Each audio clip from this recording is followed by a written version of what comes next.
Shema Yasha'Allah, Yahweh Eloheinu, Yahweh Akkad. Hear, O Israel, Yahweh our power, Yahweh is one. Today we're going to be going through the first day Aliyah, Parashah, Shemot, Exodus, chapter 1, verse 1 through 17. And we're going to be going over Ham African murderers. I'm Maria. I'm Aliyah. And I'm Parashah. And the reason that it's entitled Ham African Murderers, anybody want to expound on that?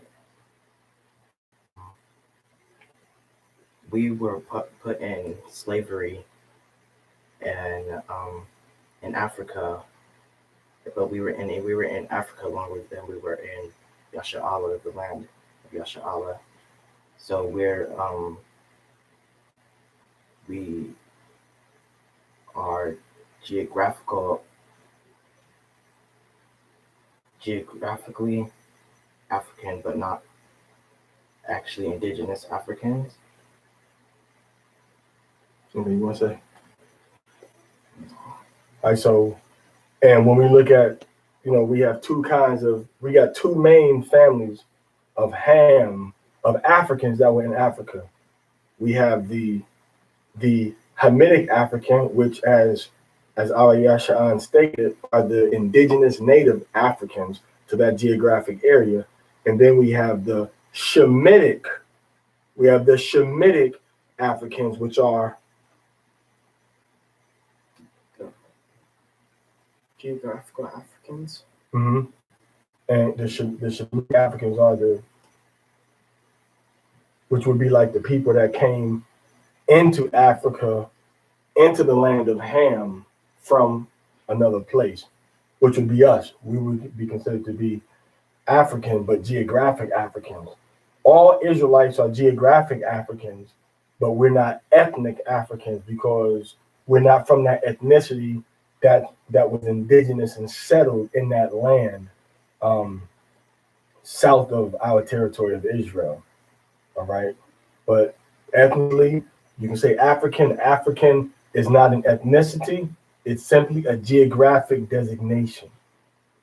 Okay. So within that geographic designation, we have Hebrews, Israelite people, Shemitic people, and we have Hamites, Hamitic people, okay, which are Egyptians, are Nigerians, Kenyans, all right, Congo, South Africa. And in these areas, you also have Shemitic people, which are us, and Hamitic people, which are the indigenous Africans. Now, when we say Ham African murderers, which are the Hamitic people, they murdered the Israelites, the Shemitic people we're gonna be reading about today. Exodus chapter 1, verse 1. All right, so we're gonna read it in Hebrew, and then Amadia is going to read it for us in the English. Okay. Wa'alha. And these are Shamwath, the names Banya, of the children Yasha'Allah, of Yasha'Allah, Haba'ayam, who were coming Matazar Yamah, to Egypt Ath, with Yaikwab, Jacob, Ayash, each man Wabayathwa, and his household Ba'awa. came. Okay, so the children of Israel, with our fathers, the 12 tribes of Israel, came down into that land. And now we're going to get the names of the sons of Yasharallah, which is what you see right here. The sons of Yasharallah, the sons of Yasharallah, the children of Israel, the sons of Israel that came into Egypt. Now we're going to get the names of these tribes. Go ahead. Rawaban, Reuben. Now, Ra'awaban means what?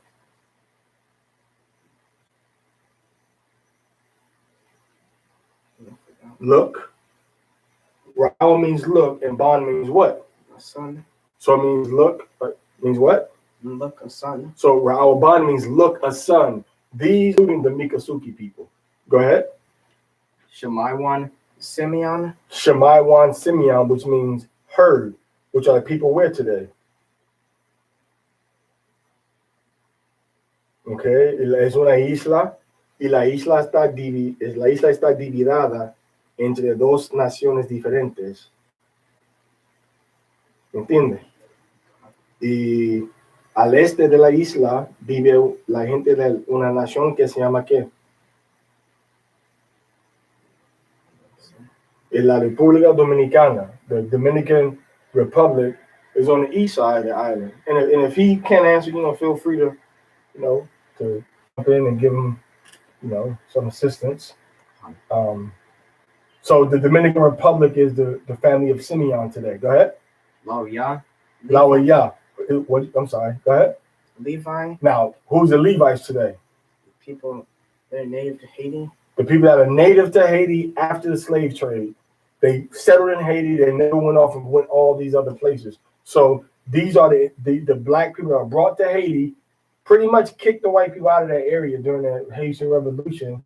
And then a lot of the indigenous people were there, but then they in turn became kind of more indigenous to the island because they stayed there. Then they go anywhere else and they took over the island from the white people. So that's the tribe of Lawaya, Levi. Go ahead. Wa Yahweh, and Judah. Wa Yahudah. Okay, look at the people in Yahudah. Judah is the people that are native, the Black Americans. And how did they get to America? To explain how they got to America. They got to America as slaves. Okay. Explain how they arrived to America, Ayashan. They arrived in America by ships. Okay. And what was the first year that slave trade went on and continued year after that? What was the first year when it started and then it continued and it continued year after that?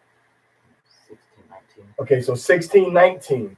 Now we know we had slavery long, but there is no people that have held on to their black slaves longer than the Europeans in America. He started slavery in America continuously in the year 1619, and he never stopped after that.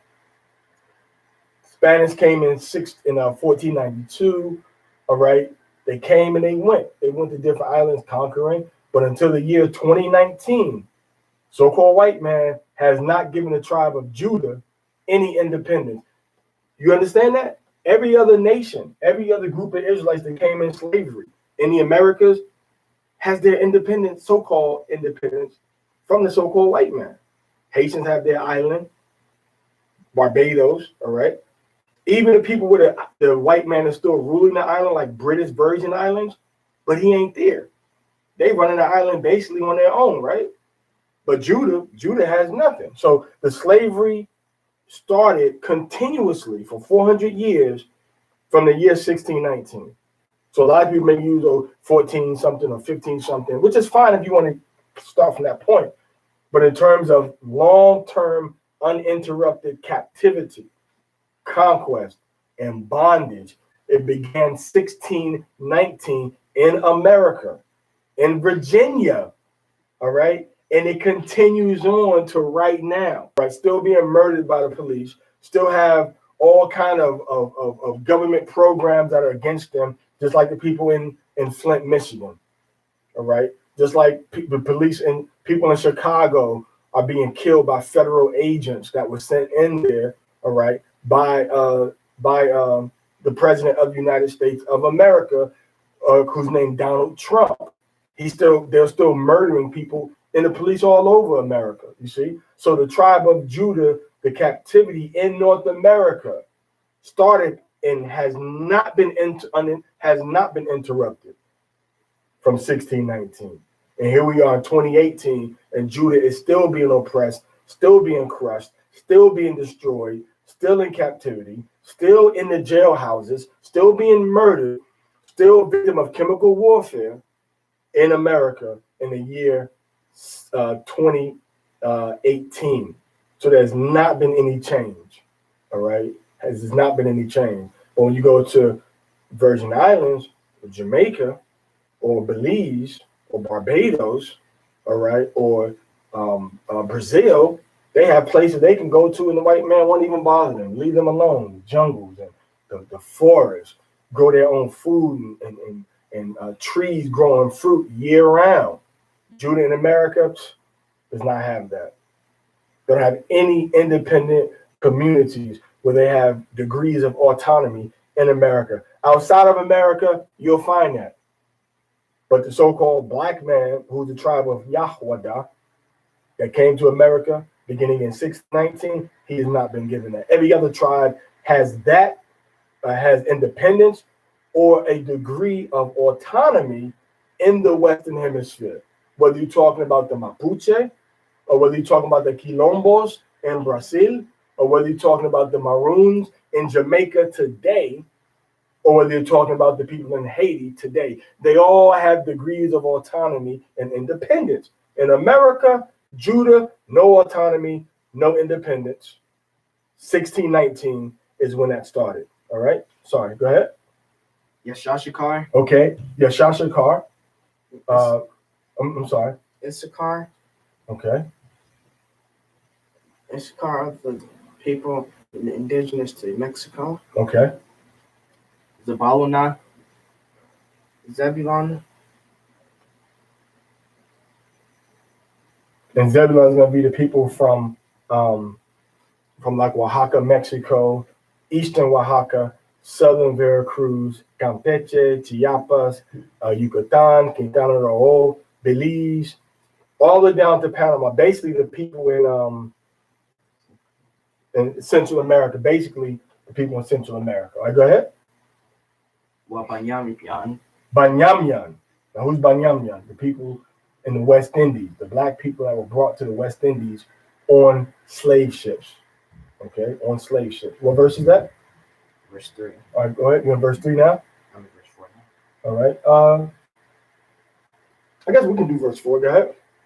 Dan or Don. I'm sorry. Dan. Which is going to be the black and the red Caribs. All right, the indigenous peoples in the Caribbean islands, mainly on the eastern islands, as well as the Garinagu, the Garifuna people. Go ahead. Naftalia. And Naftalia. Naftalia, the people indigenous to South America. And specifically, which two countries? Argentina on the eastern part of Naphtali's territory, and on the western part, bordering the Pacific Ocean, we have which country? Chile. We have Chile. All right, we have Chile, and the largest. Anyway, that's a whole different breakdown. We're gonna get into who the tribes are, all right, and how we know that these are the people that they are. All right, that we did that last week. You can go back and look at the 12 tribes of Israel from the Parashah. Was it Vayekai? Right, Vayekai. They're from Vayekai. Vayekai. All right. So what verse we in now? This is still verse 4. All right, go ahead. God are the people, the Native Americans. Which Native American? Which continent? America. All right. So in North America, that's the tribe of Gad. Ashar. And Asher. So Asher is mainly going into South America, which the biggest country in South America is what? Brazil. So that's the largest territory of Asher. But then also let's give them some names in South America. What other countries do we have in South America? We have Colombia, Venezuela, right? We have what two we have Brazil, we have Bolivia, we have Ecuador, we have Peru, right? We have the Guays, the Uruguay and Paraguay, and then some of the people that are going to be in Guyana, British Guyana, Suriname, and also French Guyana. Some of those indigenous peoples are also going to be the tribe of Ashar. Okay. Now let's we finished verse 4 now. All right. So let's go into let's read from 5 to what does it stop at? Where's a little paragraph? Let's read from 5 to 7. Okay. And all the souls that came out of the loins of Jacob were 70 souls. Okay, and I'll tell you what. Why don't is that the end of that verse? Okay. All the souls that came out of Jacob were 70 souls, it said? But why don't you explain that to us about what that means? Because people may not understand loins and souls and 70. What is that talking about? The people that were part of Jacob's family at that time that came in with him into Egypt were 70 people. Now, is this talking about the step cousins or the wives, or who is it talking about? Jacob and his children and his grandchildren. Mm-hmm. So Jacob. So when it says loins, that means the people that are actually from the seed of Jacob, that are from Jacob's sperm. So you can understand the people that are a result of a seed that Jacob planted. For example, you would be considered to be the loins from the loins of West Grutha. So you're from the loins of West Grutha, all right? And then you're from the loins of Oliver Sr., all right? And you're from the loins of Joseph Alston, right? You're from his loins, which means that we are from the sperm of these men. Now, your sisters, my sisters, all right, or my sisters, would also be from the loins of our fathers, because they are also a result of, if I have a daughter, she's the result of my father's seed, right? All right, go ahead. And Joseph was in Egypt already, Mm-hmm. and Joseph died, and all his brethren, and all that generation, and all the children. The people that came in with Jacob, all of them died. All 70 of his people died. So when it goes into his generation, it's more or less going into all of Joseph's people that came down there. All right, and Joseph's brothers, they all died. All right, go ahead. And the children of Yasha'Allah were fruitful, and increased abundantly, and multiplied, and waxed exceedingly mighty. All right, so that's verse 7. Now, what does it mean, the part that you reading about? Explain that to us. In terms of they were multiplied, they were fruitful, and they increased abundantly, multiplied and waxed exceedingly mighty. Now that sounds like a lot. What do you call words like that? Exceedingly and great and large and multiply. What do you call them type of words? Those are all synonyms, and they're what? Adjectives, giving a description. So this is telling you that, you ever heard a song? I mean, when you go into America, you see like so many Mexicans living inside of an apartment trying to put their money together to have more money to send back home. When you're in New York, a lot of times you see so many Puerto Ricans. You go to Dominican Republic, you see so many Haitians crammed into one little car. All right, so we deal with large numbers of people, and we multiply. So what is this basically telling us when we see it says that we were fruitful, increased abundantly, multiplied, waxed, exceed? What's the message it's trying to tell us? We have lots of children. Okay, that's right to the point, that we had lots of children. Good point. Just cut right through the chase. So we had a lot of children, and then not only did we have a lot of children, but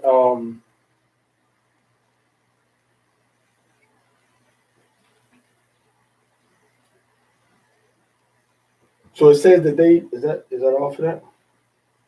Listen more to that verse. What does it say for that verse? And the land was filled with them. Okay, so it says the land was filled with them. So what does that mean? The land was filled with was filled with us. How would you? What does it mean? The land was filled with us. There are a lot of descendants from Jacob Mm-hmm. living in Egypt. So there's a lot of descendants of. Now, when you say a lot, that's a tremendous understatement, right? Because they said we were exceedingly multiplied great and we filled the land. Now, how would you feel? How would you feel if some people just came into your country and they just started taking over everything? They everywhere you look. I see these people all in my country, they everywhere. How would you feel? And what's going to happen to you? What do you think is eventually going to happen? You're going to want to get rid of them, but what do you think is going to happen? If you don't get rid of them, what do you think is going to happen? What might happen? They're going to kick you out of your own country, right? Which means what? They're going to do what? They're going to do what? Take over. And this is what the Hamites' fear was. This is what the Hamites' fear was. The Hamites' fear of the children of Israel was that we were going to take over. Their fear was that we were multiplying so great and that we were going to, well, you know what? The Most High, he can tell it better than us. So let's go from verse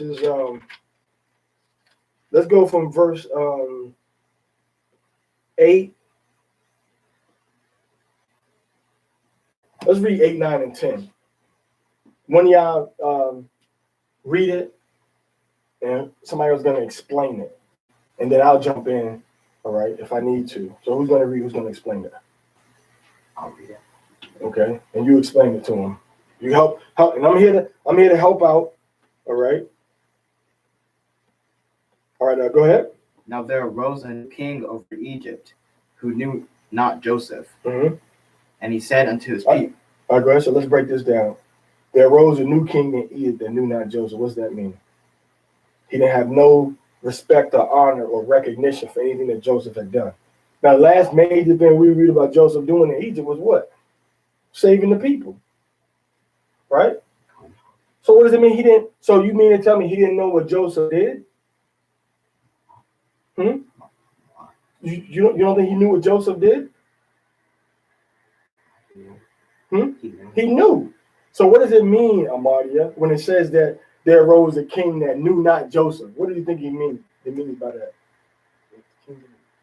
No Joseph personally. No Joseph personally. But of course, if it's 1,000 or 100 or another generation, he didn't know him personally. But what do you think the point is that they're trying to make?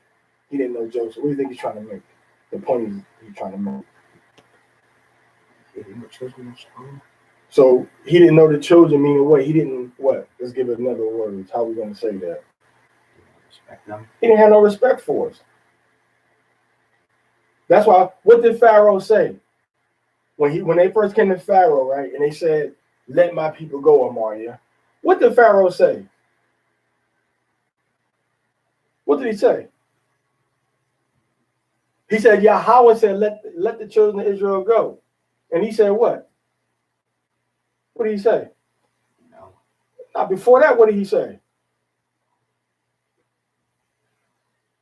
He said, what did he say, y'all? Somebody type it in. What did Pharaoh say when Moses said, the God of Israel said, let the children of Israel go?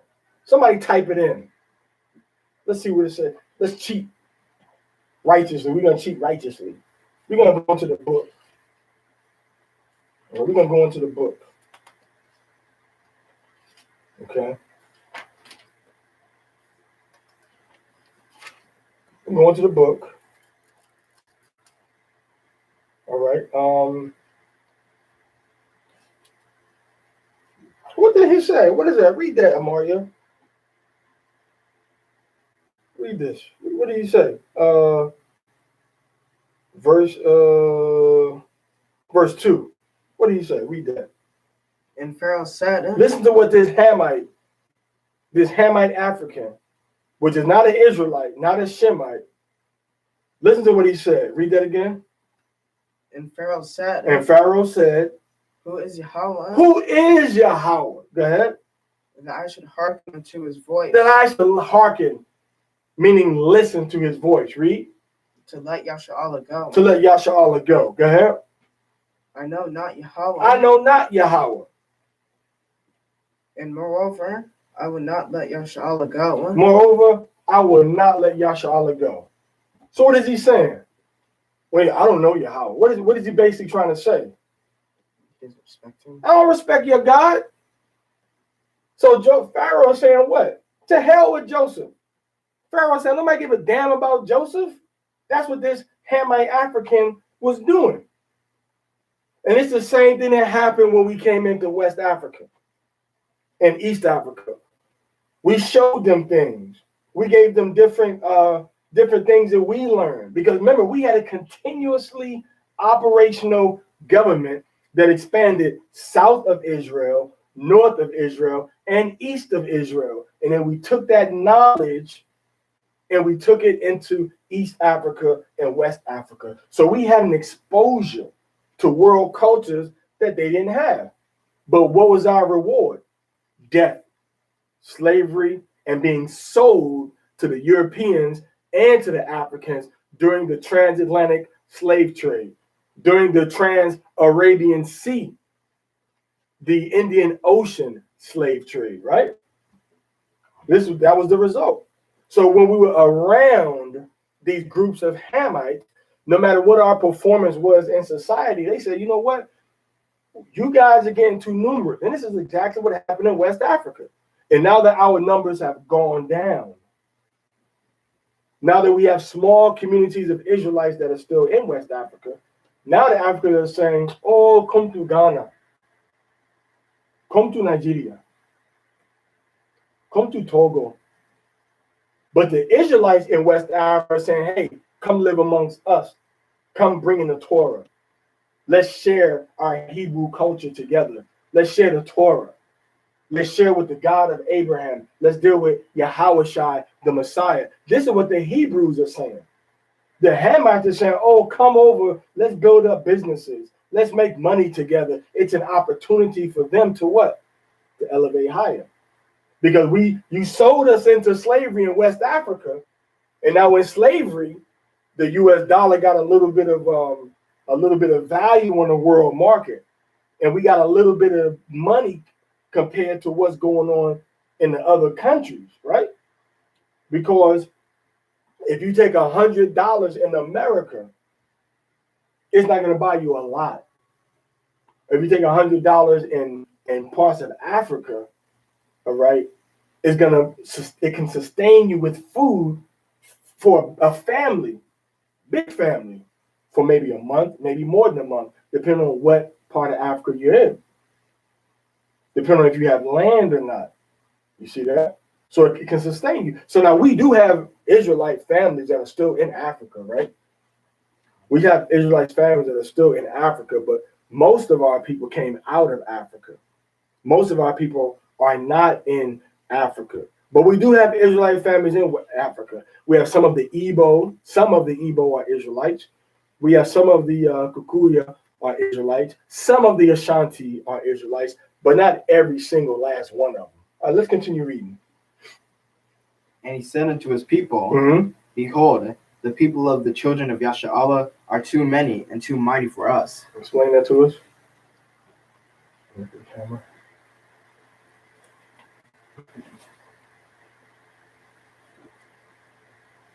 Pharaoh saw that there were a lot of Israelites in Egypt, and he was scared. And he said that they were too mighty for him.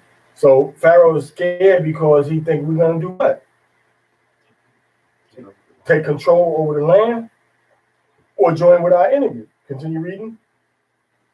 Come, let us deal wisely with them, lest they multiply, and it come to pass that when there befalleth us any war, they also join themselves unto our enemies. So he's saying, let us deal sneaky with them.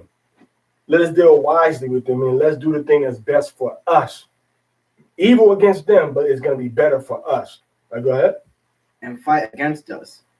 Get them up out of the land. So number one, that's like they didn't want us to leave, and they didn't want us to join with the enemies. So they wanted us to stay there because he said two things, right?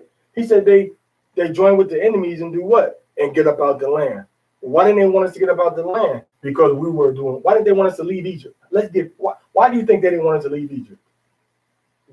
Children of Yasha were blessed. Because the children of Yasha'Allah were blessed. How did that affect the Africans, you think? In what ways? They had more crops. They had more crops. What else? They had more animals. They had more animals. How do you think it affected the children of Israel being there affected us? Everything in the land got better. Everything in the land got better. And this is how you teach. You see? When you hear these things, a lot of people aren't going to understand what these things mean. So you have to pray to Yahweh as you're reading these things and go into the spirit as you're reading these things to say, this is understanding. When you read the part you just said, they're going to fight against us and get them out of the land. Okay. But that's telling you what? That they don't want us to leave the land, right? They want us to stay in the land. So as much as the so-called white man act like he don't like niggas, he don't like spics, he don't like savages and Indians, as much as he act like he don't like us, what will happen if every person in America that's not from America, who the white man and the Ku Klux Klan act like they don't like, what would happen if they all just got up and left America? Everything would get worse there. What do you think would happen? Would get worse like what? Hopefully sales would go down. Sales would go down because black people like, and Israelites, Mexicans like to spend money. What do you think would happen if everybody just got up and left America? What do you think would happen? Things would be unfinished. Things would be unfinished. Basically, you're saying what? What's going to happen? What's going to happen to society? All apart. It's going to what? Collapse and fall apart. So Pharaoh is afraid of a social and economics what? Correct. Now the other word, I like that word. Crisis and what? Other word you use, other C word. What's the other word you use? Collapse. A social and economic crisis and collapse. This is what the Hamites are afraid of. And this is what happened to you Hamites in West Africa when you kicked the children of Israel out. Your societies collapsed. And you had to go into all types of witchcraft and all types of voodoo and all types of spirit worship and all types of ancestors worship to try to get it better. And now you're trying to go back and repent to the God of Israel, saying we're sorry, and you're putting away your ancestral worship. A lot of you are. Because when we left, your society collapsed and was in a what? Was in a crisis. Your society and your economy. So this is exactly what they feared here, is what happened to them in real life. They kicked us out. They didn't want us there no more. We were slaves. They didn't like us no more in West Africa. So they said, what? Let's kick them out. Let's sell them to the white man. And we're going to get what? We're going to get gold. We're going to get guns. All right? We're going to get guns. We're going to get gold. We're going to get alcohol, guns, gold, and alcohol. That's what we're going to get. That's what they said. That's what they gave them. All right. Now, the gold that they got was actually the gold that they were stealing from a lot of the other African nations. So it was like a big circle, stealing from them, they would give it to them. But then they started to take the gold from the people. So the main thing that they gave them was like precious metals that they didn't have there, guns, gunpowder, bullets, all right, musket balls, and then they also gave them alcohol, a lot of alcohol, all right. So they sold us out for material things, but they didn't care because they didn't want us there anyway. So it was like somebody saying, "Hey, I'll take this rat out of your house, and I'll give you, I'll give you something that's very valuable to you. Like, yeah, come on, get all. I help you. Here's all the rats. You want some roaches? I got some roaches too. Here, what you got for me? Oh, I got a couple of guns. Here's some guns for all the rats. So then they got rid of all the rats. And what happened? Once they got rid of us, everything started to go down. Everything started to go down. So then the Africans said, hold up. Slavery is hurting us because the Hebrews are gone. And once the Hebrews left, then they started to say, oh, man, we got to fight to keep our Hebrews here. And some African tribes were fighting to resist slavery. So this is what's going on right now. The Pharaoh said, man, these people are getting too powerful. We got to do something because they're going to get so powerful and they're going to join with our enemies. And guess what happened in America? Y'all sold us from Africa to America, but guess what we did? We got in America, and what did we have? We had open heart surgery. We had Lewis Latimer and Charles Drew. We had Garrett Morgan, okay? We had all these people in America that are doing inventions, open heart surgery, improving on the light bulb, making a stoplight, making the smoke, what do you call that? The gas mask, the water. Making a what? Making a gas mask, all right? And then the microprocessor for the computers. The video game itself was invented by an Israelite. So exactly what the Africans did not want to happen is exactly what happened. They kicked us out of Africa. We joined with the so-called white man as slaves, and in America, we made America what it is. We made America what it is. We made America what it was, what it is. We invented all the things. A lot of the first almanacs that were used were made by us. We taught them about crop rotations. The Gadites in North America taught them about crop rotations, how to survive in America, what things you could eat and what things you could not eat. If it wasn't for us helping them when they came to America, the indigenous peoples in the Americas, it would have taken these people like two generations, 3 generations to figure out what was good and what wasn't good. And the warfare, that beating us in warfare, but not know how to survive in the land. So what we see happening right here in the Bible, in Exodus, is the exact same thing that ended up happening in the 14, 15, 16, 17, 18, and yes, even the 1900s. They got tired of the children of Israel, and the Hamite Africans are going to start to murder the children of Israel in the book of Exodus we're about to read. Go ahead. Exodus chapter 1, verse 11. Uh-huh. Therefore, they did set over taskmasters to afflict them with their burdens. Explain that. Pharaoh set people over them, like their masters, and told children of Israel what to do. So this is in all kinds of different works. Now they have somebody over us to beat us, afflict us, oppress us. Go ahead. And they built for Pharaoh store cities, Pithom and Ramses. But the more they afflicted them, the store cities, Pithom and Ramesses. Now this Ramesses, all right, this Ramesses, I'm sure you've heard this before. This Ramesses is not named after King Ramesses. This Ramesses was named after, all right, Ramesses was already come and gone.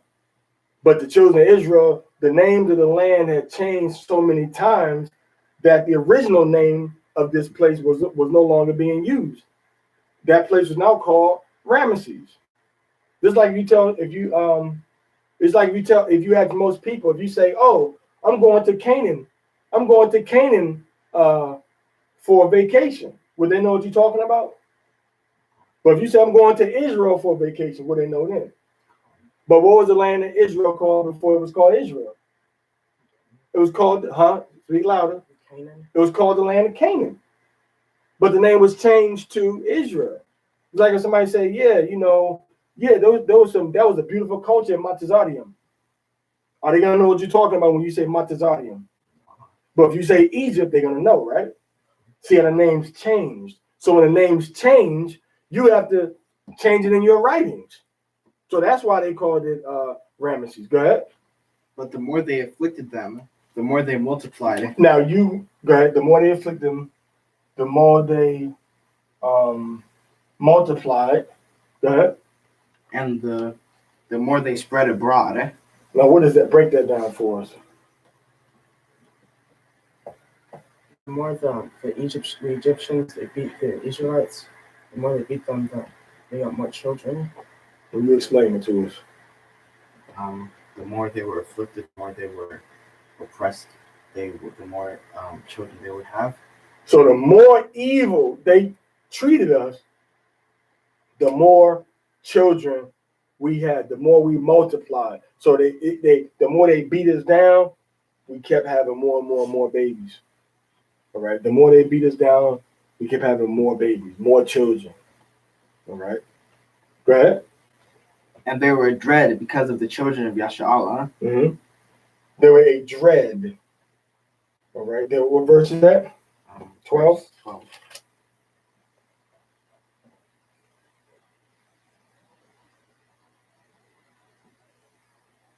They were dread. Which means they were disgusted. They became disgusted because of us. Like how the white man look at us. Oh, this is black people, Mexicans everywhere. All right, well, you took Mexico went all the way up into the indigenous territories that the Spanish stole from the Gadites. But the Gadites were nonetheless over there. Then a white man came when he fought the Mexicans now after they beat the Spanish and took the western part of North America. They said, we're going to go along the Rio Grande River, or Rio Bravo, whatever, Rio Grande, and we're going to call it North America, and South we're going to call Mexico. So why are you mad? You stole the land, you divided the land, and you divided the families up. So why are you mad now? What do you expect people to do, besides multiply? But what is that showing you? What that's showing you is that what that shows you is that the Hamites, the African Hamite murderers, were not having children like we were having children. They weren't reproducing as much. They were having less children. Go ahead. And the Egyptians made the children of Yasha'Allah to serve with rigor. Mm-hmm. Rigor meaning they were making us work so hard. All right. They might have served them, all right, with rigor. We were crushing us. Go ahead. And they made their lives bitter with hard service. So they were making us work so hard. Okay, go ahead. In mortar and in brick. Mm-hmm. And in all manner of service in the field. So what is mortar, brick, all manner? What is mortar and brick? What type of work is that? What type of work is mortar and brick? They were building. So they were building. And what type of work is that of the field? Farming, agricultural work. Correct. So to lay bricks, you need a certain amount of what? To lay bricks, certain amount of what? Skill. Certain amount of skill to lay bricks. All right. But to go in there and say, hey, pick this, pick this, pick this. You need what? Less skill. So you have skilled labor and unskilled labor, non-skilled labor. So whatever they had us doing, it wasn't you an accountant, count them numbers better and faster. Beating everybody for doing everything. So that makes the work worse. That makes the work environment even more stressful. You got to lay bricks straight. You got somebody behind you trying to beat you. Go ahead. In all their service, wherein they made them serve with rigor. And the king of Egypt spoke to the Hebrew midwife. Now, what's a midwife, Amaria? A midwife is another female who helps another female, like a nurse. So he said somebody, well, not just somebody, but another female. Because we don't want somebody to think, he don't want somebody to think that a midwife is a male. So he said a midwife, somebody, well, another female that's helping a woman when to help her. And the main duty, the initial duty of a midwife was what? The main core of her job was what? Helping with pregnancy. Helping how? Helping how? The child was being born. To help bring the baby forth, right? Helping with pregnancy was her main job. When a child was being born, to say, you know what, you need to push, you need to squat, okay, hold on a little tighter, eat this, drink this. You know what's taking too long? Let me rub right here. Let me turn the baby around. When the baby is breached, meaning the feet are facing down, all right, where it's coming out, all right, that's very hard to get the baby out. You could break his arms, you got to pull him, he could suffocate, you know, whatever. But when the baby head is facing, you know, what they call that crowning, when it's facing, you can see it and it's coming out, it's an easier birth. So what Israelites knew how to do, and a lot of women know how to do it, is when a baby is pregnant, when a woman is pregnant and the baby's head is up here and the feet are at the bottom, there's certain Israelite women that can still massage the babies in a certain kind of way and make the baby turn around, make the head go down, and the feet be up. With the white man, what do you say? Oh, get a knife. We gotta cut the baby out. We gotta have a cesarean. We gotta have a C-section. We gotta cut the belly and cut the uterus and cut the baby out. Give me a needle and we're gonna sew her back up. So on the belly, so on the belly, so on the uterus. You want to cut everything. But Israel said, no, rub the belly and the baby is going to turn around. So that's what the midwife was. Right? Of whom the name of one was Shifra, Mm-hmm. and the name of the other Puah. Mm-hmm. And he said, when he do the office of a midwife to the Hebrew woman, he shall look upon the birth stool. If it be a son, then you shall kill him. So they said what they say do with the baby boy. Kill him. And that's why we call this what? Ham African what? Murderers. So they murdered the children of Israel. They were murdering. They were murdering the babies, man. And you Israelite women today and you Israelite men encourage it, you still want to murder your babies. There's even Israelite women out here that have had multiple abortions, multiple murders against young, innocent Israelite life, multiple murders. And you esteem yourself as a pillar in the Israelite community, but you're a murderer behind closed doors. Or you want to get a day after pill, or you want to strap on a condom prophylactic, a piece of plastic over your private part so you don't have a baby. And that's exactly what Pharaoh likes. That's exactly what the so-called white man likes. That's exactly what the enemy likes, for us to have a small number. But guess what? The Most High don't deal with numbers. He deals with the power of his strength. We don't need no large numbers. But you will pay for the murders that you are committing if you keep committing them, and if you haven't and don't repent. Believe that. Believe that. You will pay for the murders. So Pharaoh told the midwives, look, when a baby is born, murder the babies. Kill the baby. Go ahead. But the midwives feared Aliyah. But if it be a daughter, then she shall live. But keep all the babies. See, that's what they like. Or you must be African. The way you are shaped, you must be African woman. The way you are shaped. Hey, what's going on, brother Sloan, man? Get out of my face, nigga. We're not brothers. You see that? They want to treat the Hebrew woman all nice. She got a nice body. You see, she curvy. She's sexy. She got a pretty face. Nice sense of style. Nice sense of humor. She don't talk all rough. Hey, Angel, what are you doing? Don't do that. They're not all bossy like the Hamite women until you really, they got a representative. When you meet an Israelite woman, you meet her representative. You're not meeting her. You meet her representative. Her representative says, hello, come in. Would you like to sit down? Then when you meet her, sit your butt down somewhere. You see? So you meet the Israelite woman, the Latino, Hispanic, Black woman. You meet their representative a lot of times when you meet them. You don't meet the real them. You see what I'm saying? But they said if it's a girl, let her stay alive. Why? Because they can lay with the girls. They can have children and babies, with the girls. And that's how we know a lot of the slaves that came over here into Mexico and came over into the Americas were males.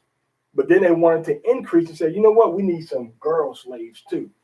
Because the white man wanted to use the girl slaves to make more little black slaves and to fool around with them, to rape them and have sex with them. All right, go ahead. Exodus chapter 1, verse 17.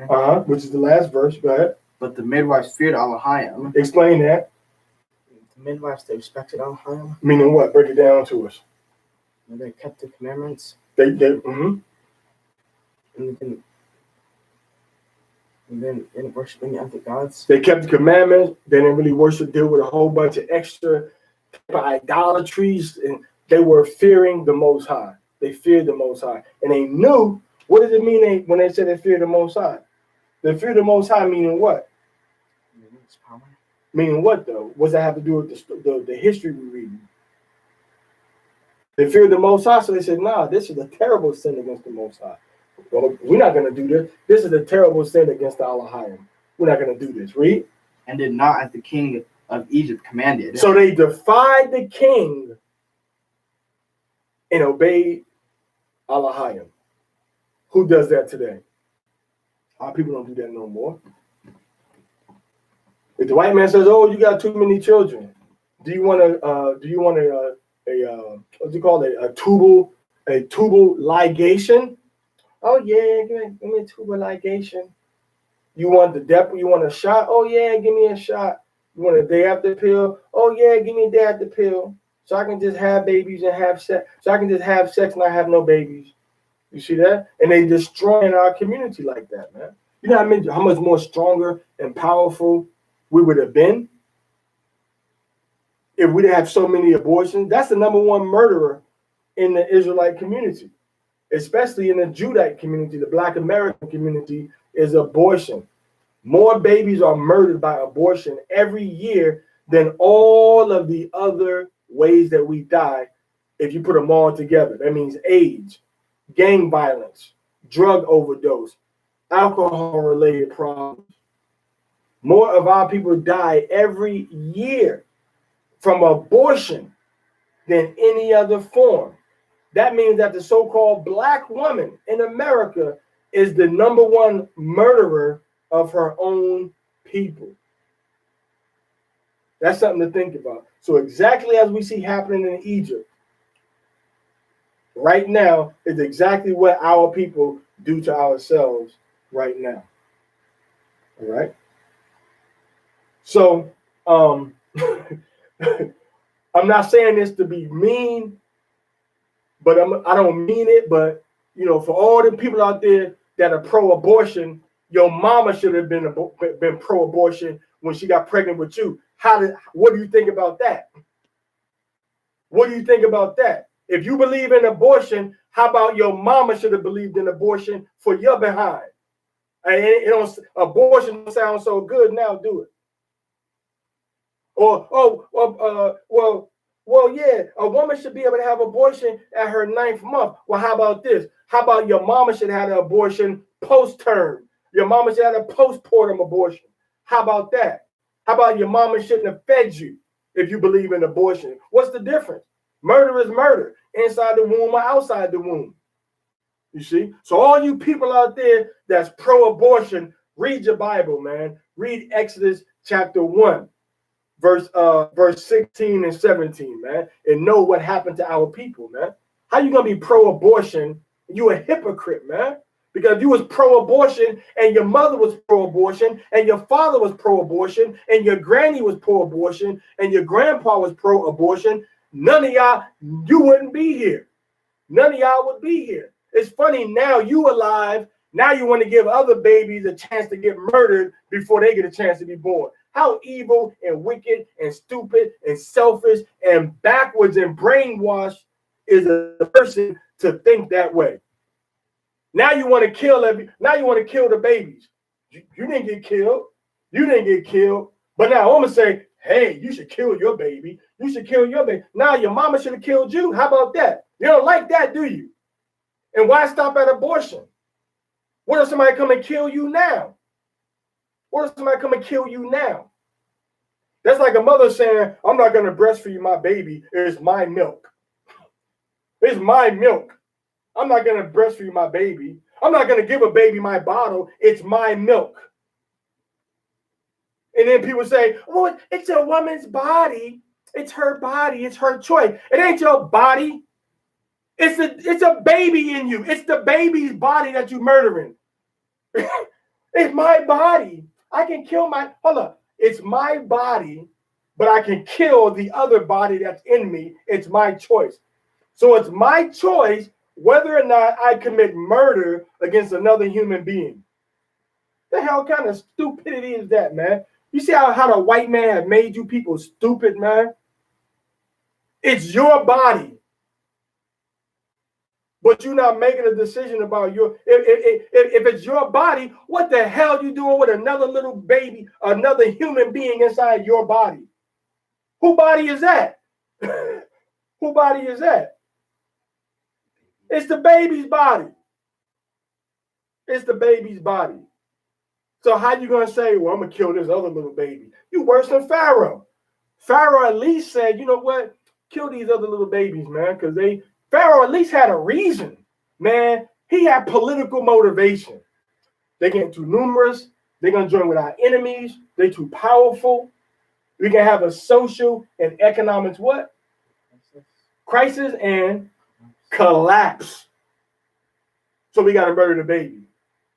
But you want to murder, the Israelite woman want to murder the baby. Oh, I'm in my 4th year of college. I can't get pregnant. I'm about to graduate in a few months. Then murder the baby. Oh, I might get fat. I'm gonna have a baby in the summertime. I want to murder the baby. Oh, I don't have a husband. The father he's not around, so I'm gonna have well, you shouldn't be having sex if you don't have a baby. Problem solved. You don't want to have a baby, don't have sex. Problem solved. Can you think any better way? Y'all some intelligent, smart young men. Name me a better way to not have a baby than to not have sex. Let's sit here and think about it for a minute. Give me if you got a better way not to have a baby other than have sex, if you got a better way not to get pregnant other than not have sex, other than not have sperm voluntarily or accidentally go into your body, I'll give you $1,000. I'll give you $100. Tell me a better way not to get pregnant other than to keep sperm and eggs away from each other, other than not having any type of sperm organs close to you. Now, somebody may say, well, the woman got raped. Okay, well, I can understand the woman got raped, but that's still not a right to commit murder. You still don't murder anybody for any good reason. Murder in self-defense, you kill in self-defense. So if the baby's saying, you know what, I'm going to kill you. I'm going to eat you from the inside out. Yeah, you got to get rid of that little baby that's trying to eat your heart and kill you. Okay. But look at Sarah. I mean, yeah, look at Rachel. What did Rachel do? She had her second baby. And her second baby, she died in childbirth. And she's gone. She had Joseph and Benjamin. So here we are, our Israelite mothers dying in childbirth. Rachel said, Lord, please, Yahweh, please, Allahayim, please, Allah Shadia, please give me a baby, right? And Leah said, what? Give me a baby. Rebecca said, what? Give me a baby. And Sarah said, what? All these women said, give me a baby. But the women that have abortion are saying, what? Take it away. You see how society has twisted your mind? Here it is, our enemies have a fear that we will become too great and we will multiply and we will become stronger than them. But our people are saying, you know what? That don't matter. Go ahead and just kill the babies, kill the babies. Kill the babies, don't matter. Kill the baby. Well, what if your mother would have thought the same way? I guess we wouldn't be having this conversation. But the point is that your mother didn't carry out no plan to have no abortion with you. So what gives you the right to make that choice for another little baby? Will make you have a right to support somebody in doing something that you wouldn't have wanted your mother to do. or your mother's mother to do. You see that? So we got to respect the lives of our Israelite children that are born and unborn, that are alive in the womb and alive outside the womb. So let's read that verse 17 once again. But the midwives feared Aliyah and did not as the king of Egypt commanded them, but saved the men children alive. So they saved the babies alive, meaning they said, what? We don't care what you say, man. We don't care what you say. They said, we are going to let the little baby Israelite boys stay alive. We ain't going to murder the babies. And they kept the babies alive. They didn't murder us. Because what would happen if they would murder all the little babies that were born? What would happen?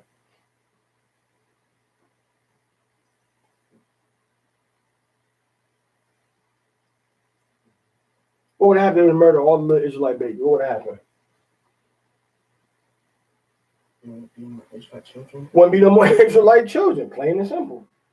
Because the old man gonna die. And then who the young women gonna have babies with when the old man die if there's no more Israelite women? Who they gonna have babies with now?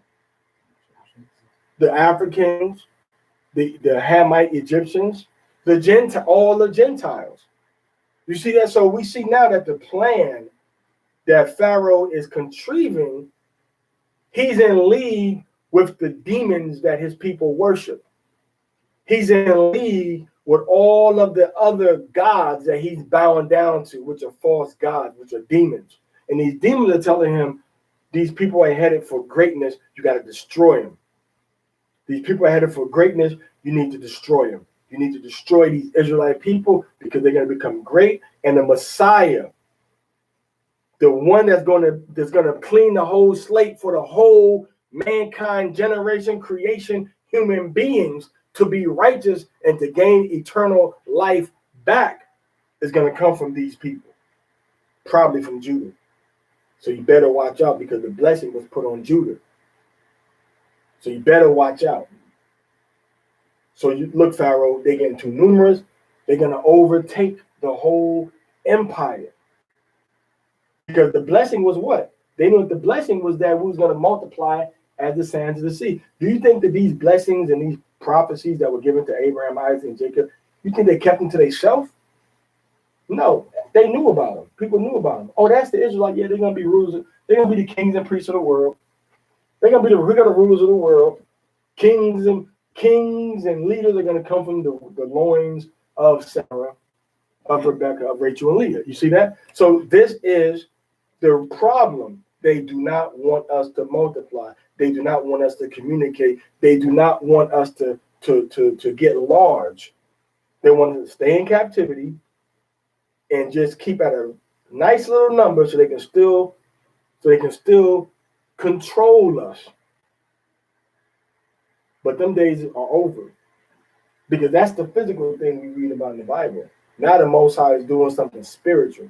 Now Yahweh is bringing our people together spiritually and going to raise the children of Israel up from all the places where we've been sold, and they're going to bring us into the wilderness again. And then we're going back into the land of Israel. And then we're going to take over righteously the whole globe, and we're going to rule in righteousness. And the women going to be having babies, and the men going to be making babies, and we're going to be ruling our families righteously. With as many wives as you want, can afford anything you want or need for your family. No more weeping, no more mourning, no more crying, no more jealousy, no more envy, no more lust. We're going to be in a righteous, holy empire eternally. Con? Right, so give a closing statements. That was the first Parashah, Aliyah, or the Parashah Shemot.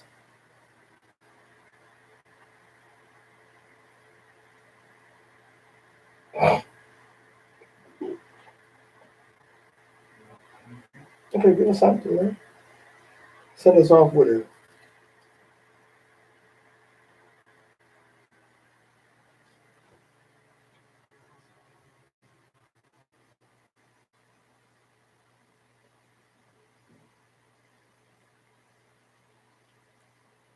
Shalom. All right. So that's called infanticide, when you want to murder little babies. So that's what they did. They just murdered the little Israelite babies, man. And hey, the next new moon, all right, when you know the next new moon in the Passover, all right. All right. One of y'all do new moon, and one of y'all do the first day of Passover, and I'll do the last day of Passover. The next new moon is January 5th at sunset to January 6th at sunset. And Passover is April, Passover, Feast of Unleavened Bread. April 18th, sunset to April 19th, sunset. And the last day of Passover, Feast of Unleavened Bread, is April 24th to April 25th, sunset to sunset. These are the next holy days that our people are to observe. Now, Yahweh is the Savior, the Messiah of Israel, which is the so-called black man. All right, he's the Messiah, he's the Savior that died for our sins. Yahweh is God Almighty, the Most High Power, the creator of all things seen and unseen. We must repent, which means to turn away from our sins and obey the commandments and the laws that Yahweh gave us. Yahweh is the Most High Power. Yahweh Shai HaMashiach is who the world calls Jesus Christ, which is the black man that died for our sins. His chosen people are the Afro-Indigenous peoples of the Americas and of the African slave trade, all right, of the African slave trade. And we have to get prepared for our exodus, which are the exodus of the children of Israel, because he will gather us from all nations in these last days, and he will give vengeance and judgment and punishment upon our enemies that put us in captivity, that have not repented for the evil they have done against us, and that have not tried to do anything to remedy and to rectify the sins. Moreover, Yahweh says that if you try to remedy and to pay back the evil that you have done, to recompense Yahweh, to recompense for the evil you have done, Yahweh says, I will take that payment and throw it on your own heads. So there is no recompense, there is no remedy that is going to be sufficient enough to satisfy the debt that you Gentiles owe, particularly you unrepentant Gentiles owe to the children of Yasharallah and to Yahweh Allah. All right, so we say Shemai, Yashar Allah, Yahweh, Allah Yahweh, Akkad.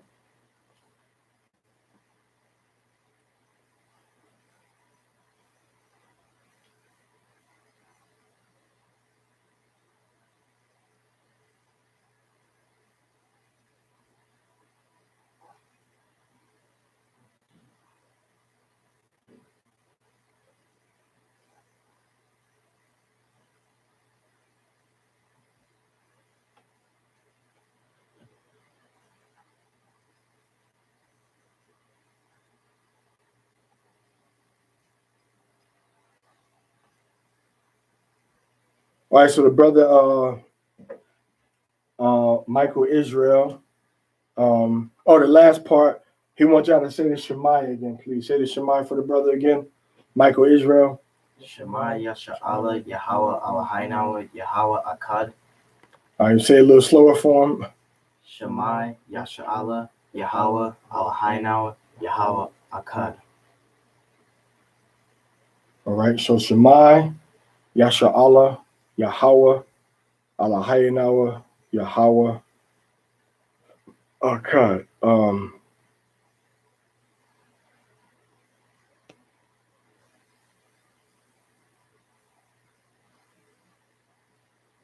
Way up north where it's cold. Woke up a few years back at war vet. Out of nowhere, everyone here waking up. Keep up the good work. The water appreciate it. Con.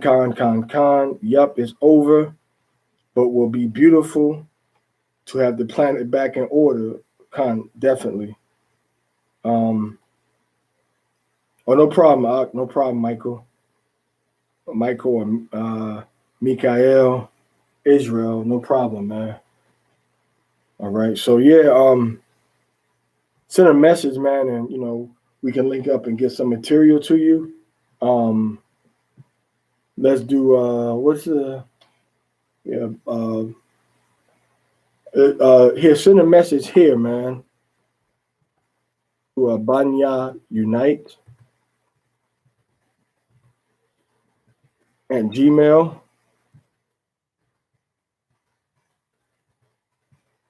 And we'll get some info to you.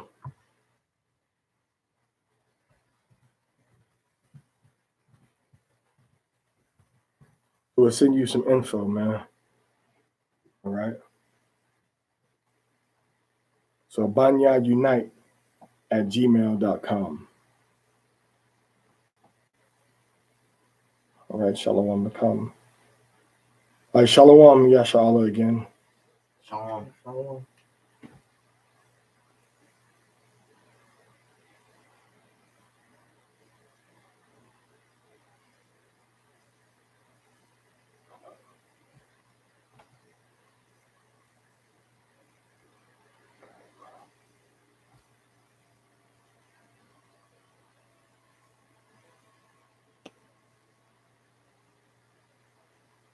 All right, stay strong, you too, man. We'll be up. Keep in contact. Shalom.